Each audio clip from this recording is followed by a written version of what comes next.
ਹਾਂਜੀ।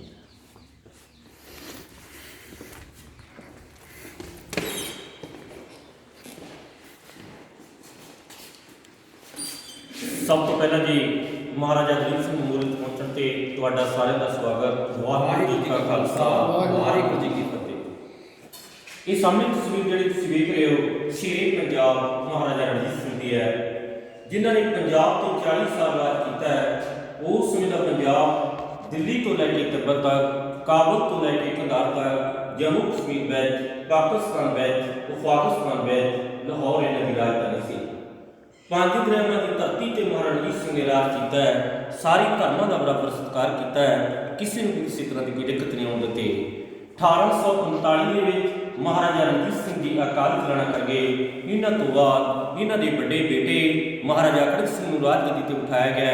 ਮਹਾਰਾਜਾ ਖੜਕ ਸਿੰਘ ਤੋਂ ਬਾਅਦ ਉਹਨਾਂ ਦਾ ਬੇਟਾ ਕੰਵਰ ਨਿਹਾਲ ਸਿੰਘ, ਉਹਨਾਂ ਤੋਂ ਬਾਅਦ ਉਹਨਾਂ ਦੀ ਮਾਤਾ ਮਹਾਰਾਣੀ ਚੰਦ ਕੌਰ, ਮਹਾਰਾਣੀ ਚੰਦ ਕੌਰ ਤੋਂ ਬਾਅਦ ਮਹਾਰਾਜਾ ਸ਼ੇਰ ਸਿੰਘ ਨੇ ਰਾਜ ਕੀਤਾ ਹੈ। ਲੇਕਿਨ 4 ਸਾਲ ਦੇ ਛੋਟੇ ਜਿਹੇ ਅਰਸੇ ਦੌਰਾਨ ਘਰੇਲੂ ਖਾਨਾਜੰਗੀ ਦਾ ਸ਼ਿਕਾਰ ਹੋਏ। ਡੋਗਰਿਆਂ ਨੇ ਇੱਕ ਦੂਸਰੇ ਦਾ ਕਤਲ ਕਰ ਦਿੱਤਾ।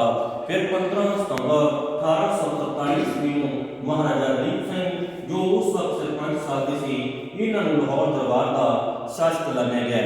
ਇਹ ਮਹਾਰਾਜਾ ਰਣਜੀਤ ਸਿੰਘ ਦੇ ਲਾਹੌਰ ਦਰਬਾਰ ਦਾ ਸੋਨੇ ਦਾ ਸੰਘਾਸਨ ਆਪਣੇ ਕੋਲ ਕਾਪੀ ਅਸਲੀ ਇੰਗਲੈਂਡ ਦੇ ਵਿੱਚ ਹੈ ਜੀ। 3 ਕੁਇੰਟਲ ਦੇ ਕਰੀਬ ਇਸ ਦਾ ਵਜ਼ਨ ਪਿਓਰ ਗੋਲਡ। ਇਹ ਮਹਾਰਾਜਾ ਦਲੀਪ ਸਿੰਘ ਦੀ ਤਲਵਾਰ ਦਾ ਨਮੂਨਾ 40 ਕਿਲੋ ਦੇ ਦਰਮਿਆਨ ਇਸ ਦਾ ਵਜ਼ਨ ਹੈ। ਇਹ ਤਸਵੀਰ ਮਹਾਰਾਜਾ ਦਲੀਪ ਸਿੰਘ ਦੀ 14 ਸਾਲ ਦੀ ਉਮਰ ਦੇ ਵਿੱਚ 1852 ਦੇ ਵਿੱਚ ਜਾਰਜ ਵੀਚੀ ਦੁਆਰਾ ਮਸੂਰੀ ਵਿਖੇ ਤਿਆਰ ਕੀਤੀ ਗਈ। ਗਲ ਦੇ ਵਿੱਚ ਮਹਾਰਾਣੀ ਵਿਕਟੋਰੀਆ ਦਾ ਲੌਕਟ। ਇਹ ਲੌਕਟ ਮਹਾਰਾਣੀ ਵਿਕਟੋਰੀਆ ਨੇ ਮਹਾਰਾਜਾ ਰਣਜੀਤ ਸਿੰਘ ਨੂੰ ਲਾਰਡ ਆਕਲੈਂਡ ਰਾਹੀਂ ਭੇਜਿਆ ਸੀ, ਕਿਉਂਕਿ ਮਹਾਰਾਜਾ ਰਣਜੀਤ ਸਿੰਘ ਦੀ ਸਿੱਖ ਰਾਜ ਤੋਂ ਬਹੁਤ ਹੀ ਜ਼ਿਆਦਾ ਪ੍ਰਭਾਵਿਤ ਸੀ ਕਿ ਅਨਪੜ੍ਹ ਹੋਣ ਦੇ ਬਾਵਜੂਦ ਵੀ ਉਹਨਾਂ ਨੇ ਏਡਾ ਵੱਡਾ ਸਿੱਖ ਰਾਜ ਸਥਾਪਿਤ ਕੀਤਾ ਹੈ। ਇਸ ਲਈ ਉਹਨਾਂ ਨੇ ਆਪਣਾ ਗਿਫਟ ਮਹਾਰਾਜਾ ਰਣਜੀਤ ਸਿੰਘ ਨੂੰ ਭੇਜਿਆ ਹੈ। ਮਹਾਰਾਜਾ ਰਣਜੀਤ ਸਿੰਘ ਨੇ ਇਸ ਲੌਕਟ ਨੂੰ ਮਹਾਰਾਜਾ ਰਣਜੀਤ ਸਿੰਘ ਦੇ ਛੋਟੇ ਹੁੰਦਿਆਂ ਗਲ ਦੇ ਵਿੱਚ ਪਾਇਆ, ਜੋ ਇਹਨਾਂ ਸਾਰੀ ਉਮਰ ਆਪਣੇ ਗਲ ਦੇ ਵਿੱਚ ਪਾ ਕੇ ਰੱਖਿਆ। ਇਹ ਤਸਵੀਰ ਮਹਾਰਾਣੀ ਜਿੰਦਾ ਸ਼ੇਰੇ ਪੰਜਾਬ ਮਹਾਰਾਜਾ ਰਣਜੀਤ ਸਿੰਘ ਦੀ ਸਭ ਤੋਂ ਛੋਟੀ ਪਤਨੀ ਔਰ ਮਹਾਰਾਜਾ ਦਲੀਪ ਸਿੰਘ ਦੀ ਮਾਤਾ, ਇਹ ਵੀ ਸ਼ੇਰੇ ਪੰਜਾਬ ਵਰਗੀ ਬਹਾਦਰ ਹੋਈ ਹੈ। ਅੰਗਰੇਜ਼ ਮਰਦੀ ਦਮ ਤੱਕ ਇਹਨਾਂ ਤੋਂ ਡਰਦੇ ਰਹੇ ਨੇ।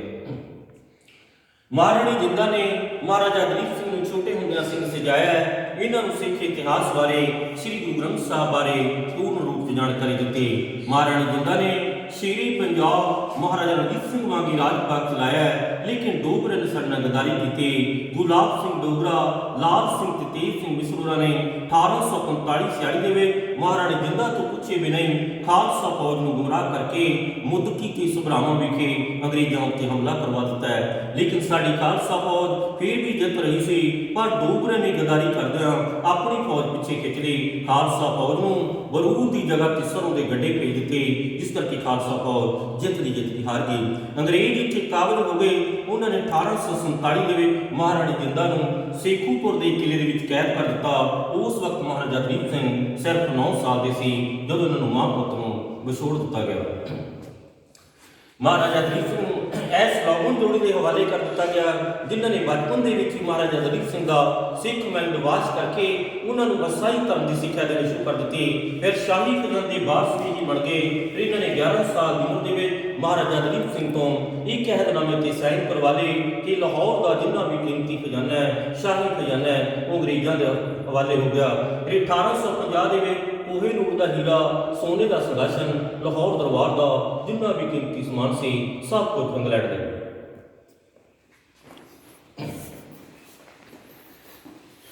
ਇਹ ਮਹਾਰਾਜਾ ਦਲੀਪ ਸਿੰਘ ਦੀ ਉਹ ਸ਼ਾਹੀ ਪੁਸ਼ਾਕ ਜਿਹੜੀ ਇੰਗਲੈਂਡ ਦੇ ਵਿੱਚ ਪਹਿਨਦੇ ਰਹੇ, ਇਹ ਵੀ ਆਪਣੇ ਕੋਲ ਕਾਪੀ ਅਸਲੀ ਇੰਗਲੈਂਡ ਦੇ ਵਿੱਚ ਹੈ।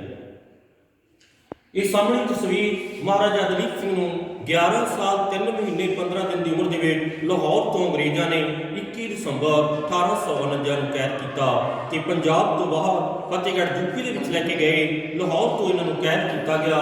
ਗੁਪਤ ਰਸਤਿਆਂ ਰਾਹੀਂ ਕਾਨਾ, ਕਾਛਾ, ਲਲਿਆਣੀ, ਫਿਰੋਜ਼ਪੁਰ, ਮਧੂਕੀ, ਬਾਘਾ ਪੁਰਾਣਾ, ਲੰਮੇ ਜੱਟਪੁਰਾ, ਬਸੀਆਂ 31 ਦਸੰਬਰ 1849 ਦੀ ਰਾਤ ਨੂੰ ਮਹਾਰਾਜਾ ਦਲੀਪ ਸਿੰਘ ਨੂੰ ਐਸ ਕੋਠੀ ਦੇ ਵਿੱਚ ਕੈਦ ਰੱਖਿਆ ਗਿਆ। ਦੂਸਰੇ ਦਿਨ ਨਵਾਂ ਸਾਲ ਮਨਾ ਕੇ ਇਹਨਾਂ ਨੂੰ ਰਾਏਕੋਟ, ਲੋਟਬੰਦੀ, ਮਲੇਰਕੋਟਲਾ, ਪਟਿਆਲਾ, ਅੰਬਾਲਾ ਤੇ ਮੇਟ ਹੁੰਦੇ ਹੋਏ यूपी ਦੇ ਵਿੱਚ ਫਤਿਹਗੜ੍ਹ ਲੈ ਗਏ।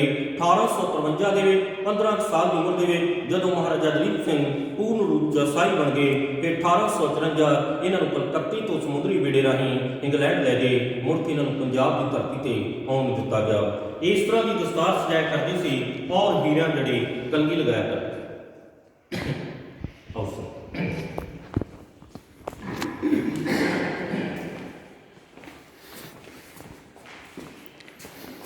ਇਹ ਸਰੋਂ ਕੋਹਿਨੂਰ ਦਾ ਹੀਰਾ ਜਿਹੜਾ ਸ਼ੇਰੇ ਪੰਜਾਬ ਮਹਾਰਾਜਾ ਰਣਜੀਤ ਸਿੰਘ ਨੂੰ ਬਾਦਸ਼ਾਹ ਸ਼ਾਹ ਸੁਜਾ ਨੇ 1813 ਦੇ ਵਿੱਚ ਪੇਸ਼ ਕੀਤਾ ਸੀ, ਕਿਉਂਕਿ ਮਹਾਰਾਜਾ ਰਣਜੀਤ ਸਿੰਘ ਨੇ ਉਹਨਾਂ ਦੇ ਪਰਿਵਾਰ ਨੂੰ ਸ਼ਰਨ ਦਿੱਤੀ ਸੀ। ਉਸ ਤੋਂ ਬਾਅਦ ਇਹ ਕੋਹਿਨੂਰ ਦਾ ਹੀਰਾ 1850 ਦੇ ਵਿੱਚ ਲਾਹੌਰ ਤੋਂ ਮੁੰਬਈ ਹੁੰਦਾ ਹੋਇਆ ਇੰਗਲੈਂਡ ਚਲਾ ਗਿਆ। ਇੰਗਲੈਂਡ ਦੀ ਮਹਾਰਾਣੀ ਵਿਕਟੋਰੀਆ ਨੇ ਇਸ ਨੂੰ ਆਪਣੇ ਤਾਜ ਦੇ ਵਿੱਚ ਸਜਾਇਆ। ਇਹ ਕੋਹਿਨੂਰ ਦਾ ਹੀਰਾ ਜਿਹੜੇ ਵਿਦੇਸ਼ ਦੇ ਵਿੱਚ ਗਿਆ ਉਸ ਦੇਸ਼ ਦੀ 35% ਜਿਹੜੀ ਕਰੰਸੀ ਹੈ ਪਾਉਂਡ ਦੇ ਹਿਸਾਬ ਨਾਲ ਆਪ ਹੋ ਗਈ।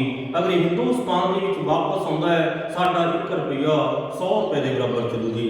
ਸਭ ਤੋਂ ਪਹਿਲੇ ਕੋਹਿਨੂਰ ਦਾ ਹੀਰਾ 13ਵੀਂ ਸਦੀ ਦੇ ਵਿੱਚ ਆਂਧਰਾ ਪ੍ਰਦੇਸ਼ ਦੀ ਕੋਲਾਰ ਖਾਨ ਦੇ ਵਿੱਚੋਂ ਕਲਕੱਤਾ ਨੂੰ ਮਿਲਿਆ ਸੀ। ਉਸ ਤੋਂ ਬਾਅਦ ਦਿੱਲੀ ਸਲਤਨਤ ਦੇ ਬਾਦਸ਼ਾਹ ਲੋਧੀਆਂ ਤੇ ਖਿਲਜੀਆਂ ਦੇ ਹੱਥਾਂ ਵਿੱਚ ਹੁੰਦਾ ਹੋਇਆ ਬਾਦਸ਼ਾਹ ਬਾਬਰ ਕੋਲ ਚਲਾ ਗਿਆ। ਅਖੀਰੇ ਨਾਦਰ ਸ਼ਾਹ ਕੋਲ ਆਇਆ। ਨਾਦਰ ਸ਼ਾਹ ਨੇ ਇਸ ਨੂੰ ਕੋਹਿਨੂਰ ਦਾ ਨਾਮ ਦਿੱਤਾ ਹੈ। ਕੋਹਿਨੂਰ ਦਾ ਅਰਥ ਹੈ ਰੌਸ਼ਨੀ ਦਾ ਪਰਬਤ। ਜਿਸ ਵਕਤ ਇਹ ਕੋਹਿਨੂਰ ਦਾ ਹੀਰਾ ਮਿਲਿਆ ਸੀ 793 ਕੈਰਟ ਦਾ ਸੀ, ਜਿਹੜਾ ਸ਼ੁੱਧ ਸੋਨਾ ਹੈ ਉਹ 24 ਕੈਰਟ ਦਾ ਮਾਪਿਆ ਜਾਂਦਾ ਹੈ। ਇਹ 793 ਕੈਰਟ ਦਾ ਸੀ, ਪਰੰਤੂ ਜਦੋਂ ਇੰਗਲੈਂਡ 'ਚ ਰਹਿ ਗਿਆ, ਇੰਗਲੈਂਡ ਦੀ ਮਹਾਰਾਣੀ ਵਿਕਟੋਰੀਆ ਦੇ ਘਰ ਵਾਲੇ ਪ੍ਰਿੰਸ ਐਲਬਰਟ ਨੇ ਇਸ ਦੇ 2 ਟੁਕੜੇ ਕਰਵਾ ਦਿੱਤੇ। ਇਸ ਨੂੰ ਕੱਟਣ ਲਈ ਨੀਦਰਲੈਂਡ ਤੋਂ ਵਿਸ਼ੇਸ਼ ਕਾਰੀਗਰ ਮਿਸਟਰ ਕੈਂਟਰ ਨੂੰ ਸੱਦਿਆ ਗਿਆ। ਮਿਸਟਰ ਕੈਂਟਰ ਨੇ ਇਸ ਨੂੰ 38 ਦਿਨ ਦੇ ਵਿੱਚ ਕੱਟਿਆ, ਲੇਕਿਨ ਗਲਤ ਕੱਟਿਆ ਗਿਆ। ਇੱਕ ਬਲੈਕ ਹੋ ਗਿਆ, ਇੱਕ ਉਸੇ ਤਰ੍ਹਾਂ ਹੀ ਚਮਕਦਾ ਰਿਹਾ। ਉਸ ਵਕਤ ਅੰਗਰੇਜ਼ ਸਰਕਾਰ ਨੇ ਮਿਸਟਰ ਕੈਂਟਰ ਨੂੰ 10,000 ਪਾਉਂਡ ਜੁਰਮਾਨਾ ਕੀਤਾ ਸੀ।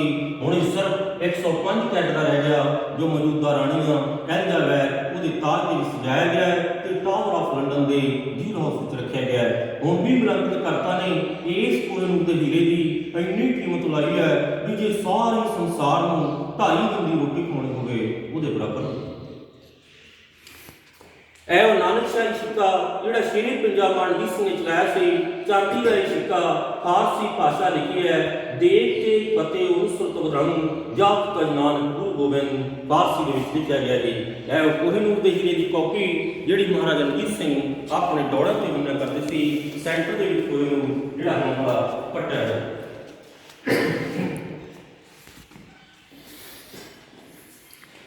ਸਾਹਮਣੇ ਸ਼ੇਰ ਦਾ ਨਿਸ਼ਾਨ ਜੀ, ਇਹ ਸ਼ੇਰ ਦਾ ਨਿਸ਼ਾਨ ਸ਼ੇਰੇ ਪੰਜਾਬ ਮਹਾਰਾਜਾ ਰਣਜੀਤ ਸਿੰਘ ਦੀ ਤਲਵਾਰ ਉੱਤੇ ਉਤਰਿਆ ਹੋਇਆ ਸੀ, ਕਿਉਂਕਿ ਉਹਨਾਂ ਨੂੰ ਸ਼ੇਰੇ ਪੰਜਾਬ ਦਾ ਖਿਤਾਬ ਦਿੱਤਾ ਗਿਆ।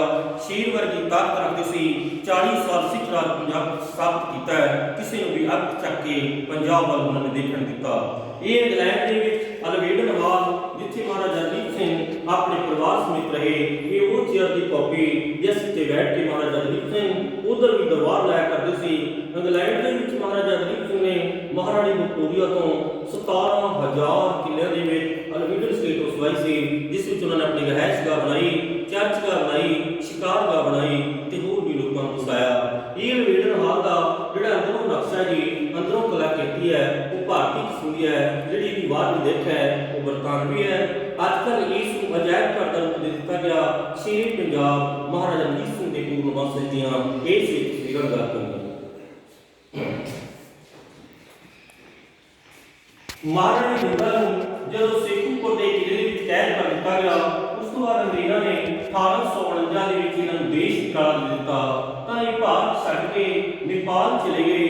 ਉੱਥੇ ਵੀ ਇਹਨਾਂ ਨੂੰ ਨਜ਼ਰਬੰਦ ਕਰ ਦਿੱਤਾ ਗਿਆ। ਉੱਥੇ ਜਾ ਕੇ ਬਹੁਤ ਜ਼ਿਆਦਾ ਬਿਮਾਰ ਹੋ ਗਏ। ਜਦ ਤੱਕ ਮਹਾਰਾਜਾ ਰਣਜੀਤ ਸਿੰਘ ਨੂੰ ਅਸਾਈ ਬਣਾ ਕੇ ਗ੍ਰੇਟ ਇੰਗਲੈਂਡ ਜਾ ਚੁੱਕੀ ਸੀ, ਉਧਰ ਜਦੋਂ ਉਹਨੂੰ ਪਤਾ ਲੱਗਿਆ ਕਿ ਮੇਰੀ ਮਾਤਾ ਬਿਮਾਰ ਆ, ਉਹਨਾਂ ਨੇ ਅੰਗਰੇਜ਼ਾਂ ਨੂੰ ਬੇਨਤੀ ਕੀਤੀ ਮੈਂ ਆਪਣੀ ਮਾਤਾ ਨੂੰ ਮਿਲਣਾ ਚਾਹੁੰਦਾ। ਅੰਗਰੇਜ਼ਾਂ ਨੇ ਸ਼ਰਤ ਰੱਖੀ ਕਿ ਅਗਰ ਤੈਨੂੰ ਪੰਜਾਬ ਦੇ ਵਿੱਚ ਲੈ ਗਏ ਲੋਕਾਂ ਨੇ ਫਿਰ ਤੈਨੂੰ ਮਹਾਰਾਜਾ ਬਣਾ ਦੇਣਾ। ਇਸ ਲਈ 3165 ਦੀ ਤਸਵੀਰ ਹੈ ਜੀ, ਜਿੱਥੇ ਇਹਨਾਂ ਦਾ ਮਾਂ ਪੁੱਤ ਦਾ 13.5 ਸਾਲ ਬਾਅਦ ਮਿਲਾਪ ਕਰਵਾਇਆ ਗਿਆ। ਜਦ ਤੱਕ ਇਹਨਾਂ ਦੇ ਅੱਖਾਂ ਦੀ ਜੋਤ ਸੀ ਜੀ ਉਹ ਬਿਲਕੁਲ ਖਤਮ ਹੋ ਚੁੱਕੀ ਸੀ। ਮਹਾਰਾਜਾ ਰਣਜੀਤ ਸਿੰਘ ਅਸਾਈ ਬਣ ਚੁੱਕੇ ਸੀ। ਜਦ ਕਿ ਛੋਟੇ ਹੁੰਦੇ ਨੇ ਸਿੰਘ ਸਜਾਇਆ ਸੀ, ਪਿਆਰ ਨਾਲ ਗਲਵਕੜੀ ਚਲਿਆ, ਕੰਨ ਤੋਂ ਦੀ ਹੱਥ ਪੇਟ ਦੇ ਸਿਰ ਤੇ ਗਏ, ਫਿਰ ਧਾਹਾਂ ਮਾਰ ਕੇ ਹੋਏ ਪਰਮਾਤਮਾ ਨੂੰ ਮਿਲਣ ਮਾਰਿਆ। ਐ ਪਰਮਾਤਮਾ ਤੂੰ ਮੇਰੀ ਸਿਰ ਦਾ ਸੰਗ ਖੋਲਿਆ, ਮੇਰਾ ਰਾਜ ਭਾਗ ਖੋਲਿਆ, ਉਹ ਵੀ ਮੂੰਹ ਦਾ ਹੀਰਾ ਖੋਲਿਆ, ਲੇਕਿਨ ਨਾ ਤੂੰ ਮੇਰੇ ਵੰਸ਼ ਵਿੱਚੋਂ ਮੇਰਾ ਧਨ ਵੀ ਖੋਹ ਕੇ ਲੈ ਗਿਆ।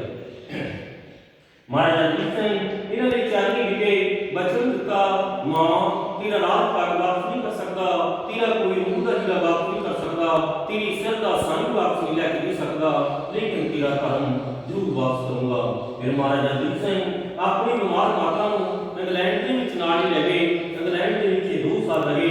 2 साल बाद इन्हां दी डेथ हो गई। मरण तो एक दिन पहला फिर ही दलीप सिंह को कह दिया कि ऐ दलीप सिंह मरण तो बाद मेरी अखां दीआं पलकां नूं बंद ना करी, इन्हां दे विच है आखिरी दो अथरू मैं महाराजा रणजीत सिंह दी लाहौर समाते भेंट करना चाहुंदी हां। देखी मेरे नाल आखिरी हंझूआं नूं इन्हां गोरियां दी धरती ते रुलना देवीं। पर महाराजा रणजीत सिंह नूं अंग्रेज़ां ने पंजाब आउण दी मंजूरी दित्ती। कोर्ट गए, कचहरी गए, अपीलां कीतियां, दलीलां दित्तियां, पर नहीं। 1 साल बाद मंजूरी मिली। गोदावरी के कंढे मुंबई के विच नास विखे इन्हां दी अस्थियां अर्पित कर गए। भारत तो अपनी वापसी समय कैरो विखे महाराजा रणजीत सिंह अपनी होने वाली पत्नी महारानी बंबा मुल्लर मिले। 15 साल की लड़की सी, अरबी भाषा जानती सी, बहुत ही सुंदर और सियाणी सी। अंग्रेजों ने इन्होंने होर भी लड़कियां पेश कीतियां, लेकिन महाराजा रणजीत सिंह को पता सी कि आने वाला उनका जीवन है और भी संघर्ष भरा है। इसलिए ब्याह लड़की की चोण आप की। फिर 9 जून 1864 को मिस्र के शहर अलेक्जेंड्रिया विखे इन्होंने दूरबीन ढंग नाल शादी करवाई। इन्होंने 6 बच्चे पैदा हुए, 3 बेटे 3 बेटी।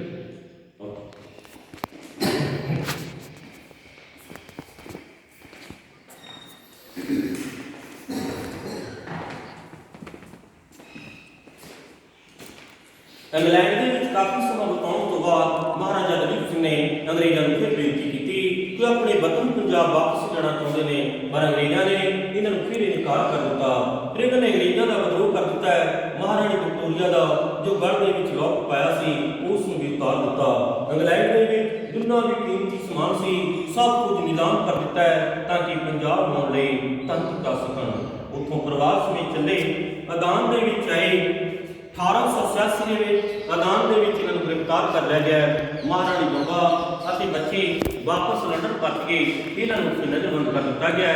इसी नज़रबंदी के दौरान ही फिर इन्हां ने खंडे वाटे का अमृत छकिया, गुरु वाले बने। उस तो बाद महाराजा रणजीत सिंह पैरिस चले गए। पैरिस के विच एक अजिहा समा भी आया कि हत्थ विच झूठा फड़ के भिखारी बन के दर-दर मंगते फिरते रहे। उत्थे इन्हां दा मित्र कथौक रूस का रहने वाला सी। उन्होंने इन्हों सियाण लिया, वो इन्हों रूस लै गया। रूस का आजाद अलेक्जेंडर तीजा भी इन्होंने मित्र सी। उन्होंने इन्होंने बेनती की कि तुसीं मेरी मदद करो, मैं पंजाब नूं गोरियां तो आज़ाद करवाना चाहुंदा। लेकिन इन्हां दी सारियां कोशिशां असफल रहियां। 55 साल की उम्र हो के पैरिस के विच इन्हां दी डेथ हो गई। फिर 22 अक्तूबर 1893 ਨੂੰ ਇਹਨਾਂ ਨੂੰ ਅਲਵੇਡਨ ਦੇ ਵਿੱਚ ਅਸਾਈ ਢੰਗ ਦੇ ਨਾਲ ਦਫਨਾਇਆ ਗਿਆ, ਕਿਉਂਕਿ ਮਰਨ ਤੋਂ 2 ਸਾਲ ਪਹਿਲਾਂ ਇਹਨਾਂ ਨੇ ਫਿਰ ਮਹਾਰਾਣੀ ਵਿਕਟੋਰੀਆ ਨੂੰ ਸਮਝੌਤਾ ਕਰ ਲਿਆ ਸੀ। ਉਹਨਾਂ ਦੀ ਤਸਵੀਰ ਵਾਲਾ ਲੌਕਟ ਆਪਣੇ ਗਲ ਦੇ ਵਿੱਚ ਪਾ ਲਿਆ ਸੀ। ਇਸ ਲਈ ਅਸਾਈ ਰੀਤੀ ਰਿਵਾਜਾਂ ਮੁਤਾਬਕ ਹੀ ਇਹਨਾਂ ਨੂੰ ਉੱਧਰ ਦਫਨਾਇਆ ਗਿਆ। ये महाराजा दलीप सिंह जी का सब तो बड़ा बेटा शहजादा विक्टर रायल आर्मी के कप्तान बनया। महाराजा दलीप सिंह जी का सब तो छोटा बेटा राजकुमार एलबर्ट 13 साल की उम्र के नमूनीए नाल मौत हो गई सी। महाराजा दलीप सिंह जी का दूसरा बेटा राजकुमार फ्रैडरिक ये भी फौजी राज के रसाले मेजर की पदवी पर पहुंचे है। इतिहास की एम ए की सी, चित्रों का संग्रह करता सी, संगीत प्रेमी सी। फिर इन्हें अपने महल को अजायब घर से लाइब्रेरी का रूप देके उधर दान कर दिता। ये महाराजा दलीप सिंह दी 3 बेटियां हुई। सब तो वड्डी राजकुमारी बंबा, दूसरी राजकुमारी कैथरीन, तीसरी राजकुमारी सोफिया। राजकुमारी बंबा 1907 के भारत के आई। लाहौर में भारतीय सेना के डॉक्टर डेविड सदरलैंड के अपनी मैरिज करवाई। अपनी दादी महाराणी जिंद कौर की समाधि नासर विखे दर्शन किए। उत्थों उन्होंने अस्थियां चुक के लाहौर महाराणा रणजीत सिंह की समाधि कोल रखियां। दूसरी बार फिर भारत आए। राजकुमारी सौंफिया की अंतिम इच्छा सी कि उन्होंने अस्थियां भी लाहौर लिया जान। 1957 के 99 साल की उम्र हो के लाहौर के डेथ हुई। सब तो वड्डी सी, सब तो बाद डेथ हुई। अंतिम आरामगा इस कदी हुई लाहौर के नसीब हुई। महाराजा दलीप सिंह की दूसरी बेटी राजकुमारी कैथरीन इन्होंने 1903 के भारत की यात्रा की। लाहौर कश्मीर डलहौजी शिमला अमृतसर के पहुंची। उन्होंने पुराने सिख सिपाहियों मिले जोड़े महाराजा रणजीत सिंह मौके अंग्रेजों नाल लड़े सी। 71 साल की उम्र हो के ਇਹਦੀ ਡੈਥ ਹੋਈ ਜੀ। ਰਾਜਕੁਮਾਰੀ ਸੋਫੀਆ ਮਹਾਰਾਜਾ ਦਲੀਪ ਸਿੰਘ ਦੀ ਤੀਸਰੀ ਬੇਟੀ। ਇਹਨਾਂ ਨੇ 1907 ਦੇ ਵਿੱਚ ਭਾਰਤ ਦੀ ਯਾਤਰਾ ਕੀਤੀ। ਮਹਾਰਾਜਾ ਦਲੀਪ ਸਿੰਘ ਮੱਕੂ ਜੋ ਵਜ਼ੀਰ ਸੀ ਸੰਧਾਵਾਲੀ ਨੂੰ ਉਹਨਾਂ ਦੇ ਪਰਿਵਾਰਾਂ ਨੂੰ ਮਿਲੇ। 72 ਸਾਲ ਦੀ ਉਮਰ ਹੋ ਕੇ ਇਹਦੀ ਡੈਥ ਹੋਈ ਜੀ। ਮਹਾਰਾਜਾ ਦਲੀਪ ਸਿੰਘ ਨੇ ਆਪਣੀ ਪਹਿਲੀ ਪਤਨੀ ਮਹਾਰਾਣੀ ਬੰਬਾ ਮੁਖਲਰ ਦੇ ਮਰਨ ਤੋਂ ਬਾਅਦ ਪੈਰਿਸ ਦੇ ਵਿੱਚ ਦੂਸਰੀ ਸ਼ਾਦੀ ਕੀਤੀ ਮਹਾਰਾਣੀ ਐਡਾ ਦੇ ਨਾਲ। ਮਹਾਰਾਣੀ ਐਡਾ ਇਹਨਾਂ ਲੰਡਨ ਦੇ ਇੱਕ ਹੋਟਲ ਦੇ ਵਿੱਚ ਮਿਲੀ ਸੀ, ਜਿੱਥੇ ਇੱਕ ਦੂਸਰੇ ਨੂੰ ਪਸੰਦ ਕਰਦੇ ਸੀ। ਪੈਰਿਸ ਦੇ ਵਿੱਚ ਇਹਨਾਂ ਨੇ ਸ਼ਾਦੀ ਕੀਤੀ।